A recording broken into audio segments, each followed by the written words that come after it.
Hello students, इस video में हम बात करेंगे लोन पेयर को निकालने की शॉर्ट ट्रिक के बारे में। अगर आपको कोई ऑर्गेनिक कंपाउंड दे रखा है तो लोन पेयर निकालने की हमारी ट्रिक क्या रहेगी। देखिएगा, लोन पेयर निकालने के लिए आपको जितने भी उस कंपाउंड में नाइट्रोजन के एटम दे रखे होंगे उनकी 1 से गुणा या मल्टीप्लाई करेंगे। फिर जितने ऑक्सीजन दे रखे हैं उनकी 2 से मल्टीप्लाई या गुणा करेंगे। ऐसे ही जितने हैलोजन दे रखे हैं, मतलब कि जो फ्लोरीन फैमिली है, फ्लोरीन, क्लोरीन, ब्रोमीन, आयोडीन, ये भी कोई दे रखे हैं तो इनकी 3 से या 3 से मल्टीप्लाई करेंगे और जितनी भी मल्टीप्लाई हमने की उन सबको आपस में जोड़ देंगे। जैसे एग्जाम्पल के लिए देखते हैं, हमें मान लीजिए कि जैसे मीथेन दे रखा है, ठीक है ना। तो लोन पेयर निकालने के लिए हम देखेंगे सबसे पहले नंबर ऑफ नाइट्रोजन 1 से मल्टीप्लाई या गुणा करनी है। तो यहाँ नंबर ऑफ नाइट्रोजन, एक भी नाइट्रोजन नहीं है तो 1 इंटू मल्टीप्लाई बाई 0 प्लस अब हम 2 से मल्टीप्लाई करेंगे नंबर ऑफ ऑक्सीजन को, यहाँ भी ऑक्सीजन कोई नहीं है तो 0 आ गया। प्लस करेंगे 3 से मल्टीप्लाई करेंगे, देखेंगे यहाँ पे नंबर ऑफ हैलोजन कोई भी नहीं है तो फिर मल्टीप्लाई कर देंगे 0 से, तीनों की मल्टीप्लाई 0, मतलब यहाँ पर कोई भी लोन पेयर नहीं है। आप स्ट्रक्चर जब बनाएंगे तो ऐसे बनेगा। यहाँ पर आप देख सकते हैं कार्बन का भी ऑक्टेट कंप्लीट है और हाइड्रोजन का भी ऑक्टेट कंप्लीट है, कोई भी लोन पेयर नहीं रह गया, ठीक है ना। इसके और एग्जांपल देखते हैं, लेकिन उससे पहले मैं आपको एक चीज़ बता दूँ, आप वीडियो को पूरा एंड तक देखिएगा क्योंकि ये ऑर्गेनिक कंपाउंड के लोन पेयर निकालने की मैं आपको ट्रिक बता रहा हूँ। अभी मैं आगे इनऑर्गेनिक कंपाउंड की कैसे लोन पेयर निकालते हैं उसकी भी ट्रिक बताऊंगा, तो आप वीडियो को पूरा देखिएगा। अब हम मान लीजिए एक और एग्जांपल ले लेते हैं। जैसे मान लीजिए कोई ऑक्सीजन वाला ले लेते हैं, जैसे कि मान लीजिए इथेनोइक एसिड ले लिया, इथेनोइक एसिड। और इथेनोइक एसिड का फॉर्मूला होता है, इथेनोइक एसिड का फॉर्मूला होता है CH3COOH, ठीक है ना। तो अब आप देखिए लोन पेयर निकालने के लिए वही अपनी हमारी trick, 1 into number of nitrogen देखिए कोई नहीं है 0 plus 2 into number of oxygen देखिए ऑक्सीजन है यहाँ पे 2 तो 2 से ऑक्सीजन की कर दी मल्टीप्लाई। फिर 3 इंटू नंबर ऑफ हैलोजन देखिए, हैलोजन कोई भी नहीं है तो 0, तो कितना आया 0 प्लस 4 प्लस 0, तो 4 लोन पेयर आ गए। जब आप इसका स्ट्रक्चर बनाएंगे तो ये ऐसे बनता है, देखिएगा। अब ये देखिए ऑक्सीजन के 2 बॉन्ड ये बन गए, मतलब 4 इलेक्ट्रॉन हो गए तो बचे 4 और। ऐसे यहाँ भी एक बॉन्ड इसके साथ, एक बॉन्ड यहाँ पे, तो बचे 4। तो ये लोन पेयर कितने आए आप गिन लीजिए, 1 lone pair, 2 lone pair, 3 lone pair, 4 lone pair. 2 electron बराबर 1 लोन पेयर होता है। आप ये चीज़ याद रखेंगे, ठीक है ना। अब हम बात करते हैं एक और एग्जाम्पल की। जैसे हमसे बोल दिया गया कि एसिटाइल क्लोराइड में बताइएगा, हमसे कह दिया गया कि एसिटाइल क्लोराइड में बताइएगा। एसिटाइल क्लोराइड का फॉर्मूला होता है CH3COCl, ठीक है ना। तो लोन पेयर बराबर हो गया 1 into number of nitrogen, nitrogen 0 है, plus 2 into number of oxygen, number of oxygen यहाँ कितने हैं 1 है, plus 3 into number of halogen, यहाँ हैलोजन कितने आप देखिए 1 है, तो ये कर दिया हमने 1, तो 2 प्लस 3 बराबर 5 लोन पेयर। तो एसिटाइल क्लोराइड में 5 लोन पेयर होते हैं। जब आप स्ट्रक्चर इसका बनाएंगे तो ये देखिएगा, अब देखिएगा 4 ये हो गए इसके तो बचे 4। ऐसे ही एक बॉन्ड इसका हो गया तो 2 इलेक्ट्रॉन हो गए, बचे कितने इसके 6। तो आप देखिए 1 2 3 4 5 लोन पेयर ये आ गए। अब हम बात करते हैं इनऑर्गेनिक कंपाउंड के लोन पेयर निकालने के लिए, ठीक है।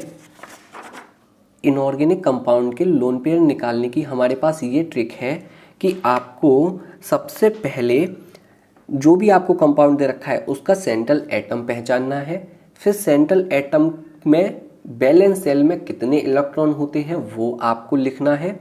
उसमें से जो सेंट्रल एटम से जो भी एटम अटैच हैं उनकी वैलेंसी को माइनस कर देना है।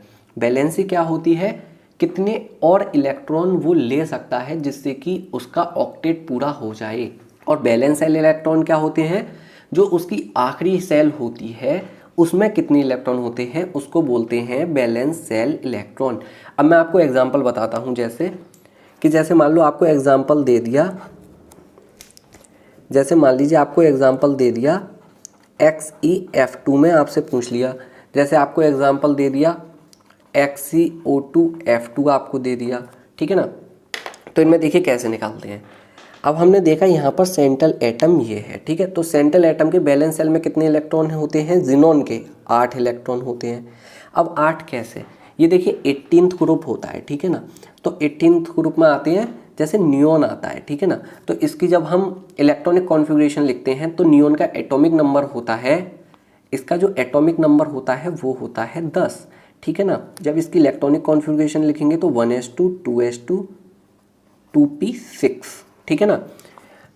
इसकी जो बैलेंस सेल है, बैलेंस सेल कौन सी हुई, ये वाली। तो इसकी जो बैलेंस सेल है उसमें इलेक्ट्रॉन कितने हुए, 2 और 6, तो ये 8 हो गए। ऐसे ही ध्यान रखेंगे कि जो ग्रुप नंबर है ना उसको आपको अगर याद है, जैसा फर्स्ट डे सोडियम आता है, लिथियम आता है, तो उसका 1 हो जाएगा बैलेंस सेल इलेक्ट्रॉन।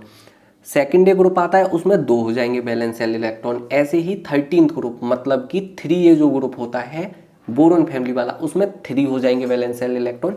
ऐसे ही चलता है। जैसे ऑक्सीजन है, ऑक्सीजन में बैलेंस सेल इलेक्ट्रॉन हो जाएंगे 6, क्योंकि 16th ग्रुप है, या कह सकते हैं 6A ग्रुप है।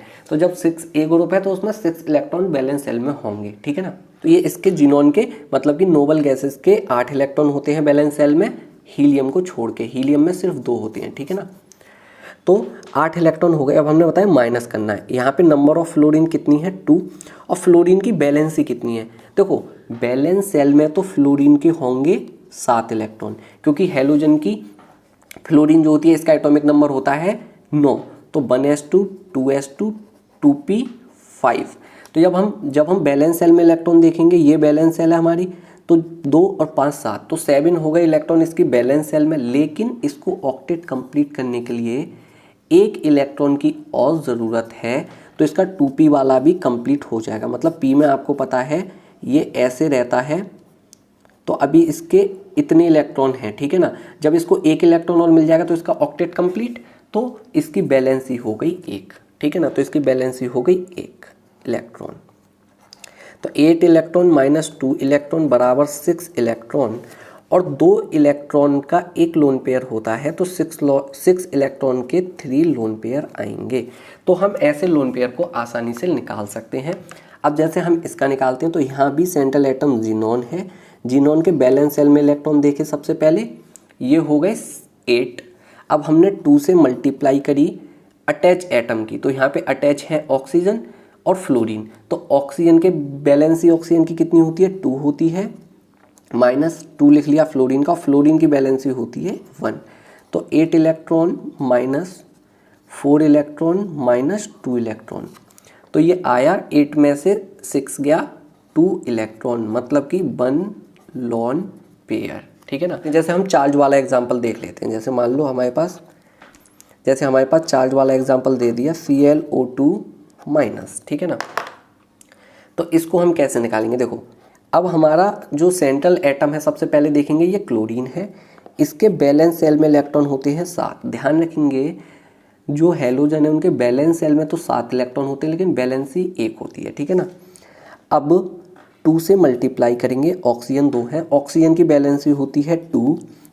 अब बात आई चार्ज की, तो जितना चार्ज होगा उसको अपोजिट मतलब उल्टे चार्ज लिख देंगे। जैसे यहाँ पे माइनस चार्ज है तो यहाँ पे प्लस हो जाएगा, यहाँ पे माइनस का 1 चार्ज है तो यहाँ पे प्लस का 1 इलेक्ट्रॉन हो जाएगा। अगर यहाँ पे माइनस के 2 चार्ज होते तो यहाँ पे प्लस के 2 इलेक्ट्रॉन हो जाते। यहाँ पे प्लस का 1 चार्ज होता तो यहाँ पे 1 माइनस हो जाता इलेक्ट्रॉन।